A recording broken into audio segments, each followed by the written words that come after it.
যে আজকে ধর্ষণকারীর ব্যক্তির কঠিন সাজার দাবিতে নতুন করে আইন তৈরি করে যাতে ধর্ষণকারীর কঠিন শাস্তি এবং ফাঁসির ব্যবস্থা করা হয় তার জন্যে প্রত্যেকটি মানুষের কাছে আবেদন জানিয়েছেন। আজকে আরজি করের ঘটনা অত্যন্ত নিন্দনীয়। সেই নিন্দনীয় ঘটনার প্রতিবাদ করে আমরা রাস্তায় নেমেছি। সাথে সাথে বলবো যে ধর্ষণকারী যে দোষী ব্যক্তিদের ফাঁসির দাবিতে আমরা আন্দোলনে নেমেছি এবং যারা ধর্ষণ করবে তাদেরকে কঠিন শাস্তি দেওয়ার জন্য ভারতবর্ষের আইনের পরিবর্তন করে আজকে আমাদের এই মিছিল সর্বস্তরের মানুষ হাজার হাজার মানুষ সামিল হয়েছে। সারা পশ্চিমবাংলার প্রতিটি ব্লকেই প্রতিটি শহরেই আজকের এই মিছিল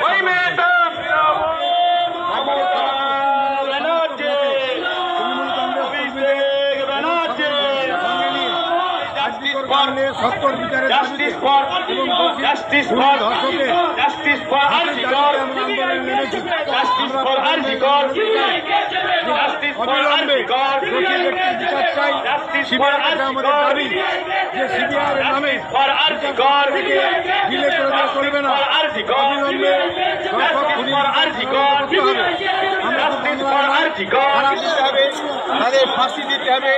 এই দাবি নিয়ে আজকে সারা পশ্চিমবাংলার তৃণমূল কংগ্রেসের কর্মীরা রাজপথে নেমেছে। আগামীকাল মহিলা কর্মীরা নামবে। গতকাল আমাদের ছাত্র সমাজ প্রতিটি কলেজের গেটে গেটে তারা তাদের বক্তব্য পেশ করে আমাদের নেত্রী নির্দেশকে সামনে রেখে আন্দোলন করেছে।